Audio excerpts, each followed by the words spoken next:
Good morning. I want to welcome you to another episode of Beyond the Surface Radio.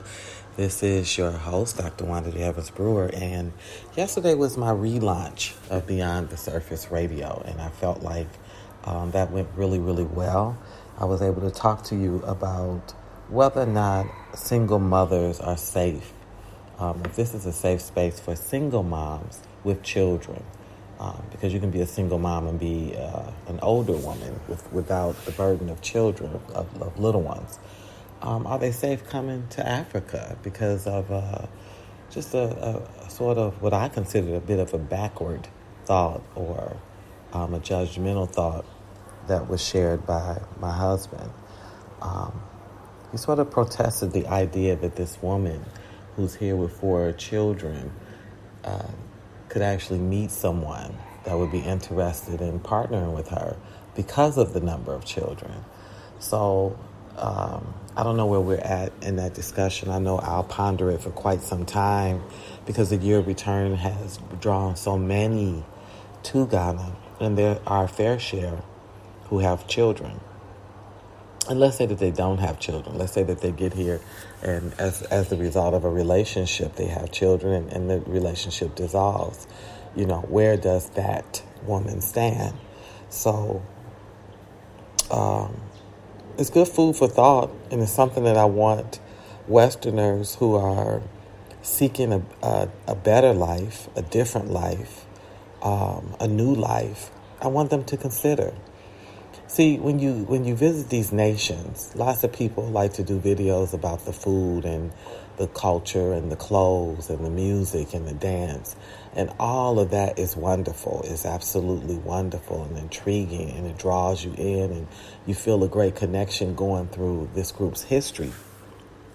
But when it comes to staying, longevity, when you get to longevity, you got to wake up and go to bed every day someplace, when you have to engage on all types of levels, from buying food to hanging out at the park, meeting new friends, conducting yourself appropriately at celebrations or invites, then the water gets thick. That's where you really get off into the nuances of what you've pulled yourself into. Who are these people? And what is the expectation of us when we come?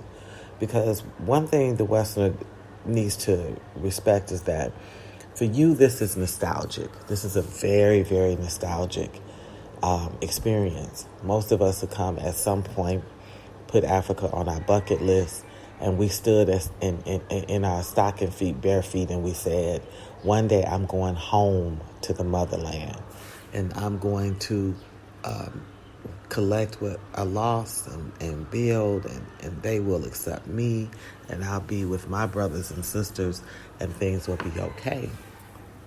And so we're not really prepared to learn that actually the only persons having that nostalgic feeling was us. There is no real collection of Africans that ever stood at the shores and looked over and said, I wonder what's going on with my people in America. There was no anger. There's no rush to call us back or save us or, come grab us from some furnace. And when we get here, we come to learn that actually they don't know very much about us. They don't know about our history. I was even shocked one time when I found out somebody didn't even know who Dr. King was. And I thought he kind of crossed all of the lines, the transnational lines. And even him, they really didn't kind of know even who he was. And so that says a lot. That says so much. It is beyond amazing. So they don't know what happened to you and why you would be so nostalgic. And the concept of being stolen, because that's what we are. We're our own unique tribe. And it's a tribe of stolen Africans, descendant of stolen Africans. And so the concept of being stolen, they never really think about it because they know who they are. They know whose father begat whose father, who begat whose father, who begat. They have this whole list of chronicles that they can explain. They can explain their whole tribal, break down the history of their tribes. But many of them can do that. They do that quite seamlessly. Once at a time I was in Uganda, and I do consider it a blessing, even though it was a little bit painful for me. I was invited to a council of elders. And so everybody there was from different tribes. And from Uganda, I was the only woman, which for me, that was neither here nor there. But it was interesting to have me as a non-African, okay? Because African descent is not African to them. You're either born, raised, and bred on the continent or you're not. To sit and listen and then to see their reaction to when it was my turn to speak, which, for me, I could have spoken or not spoken, but the host wanted me to speak. He wanted my reflections on the evening, on what I thought he wanted to. And of course, Africans always want to know who you are, what your tribe is, what languages you speak. Okay, that's just kind of standard with them.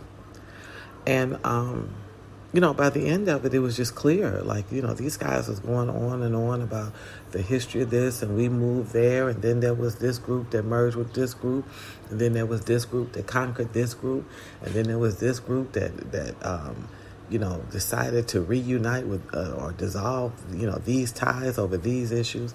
And I was just kind of sitting there like, wow. And so when I spoke, they were looking like, look, you don't speak an African language. You don't speak no authentic African language. You don't have no history, no kings, no queens. You ain't got no land. You don't have no... Like, they was cool. But this wasn't fitting the protocol. This wasn't what they was looking for. And it was frustrating for me because I felt like they should have honored my narrative the way they honored the other narratives. But of course, if you don't understand the intensity of being a stolen African and being raised or living or building or attempting to build in the U.S., then it doesn't seem like that's all that important to do. So here you have a wounded group, a stolen group trying to return back home. And yes, we're coming back, many of us, we're coming back damaged. We're coming back raggedy. But we're coming back. And we're trying. And we're interested in figuring out how to bring our resources, our talents, our gifts, and use them here. We're interested in building. We're interested in potentially marrying and having families with natives here. And I don't always know if that's a safe space for us. That's not to say that we shouldn't come, because we should. We have a right to. But it's to say, like, we have not really gotten the preparation for the type of mindsets that we'll run into, and we haven't prepared our own minds.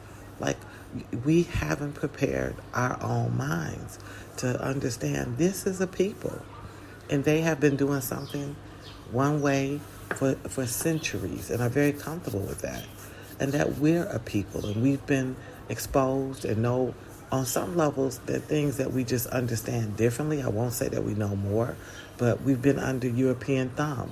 So the same way a group has been raised and they've been doing things a certain way, and this is a very, in pockets, a very undeveloped place compared to the West.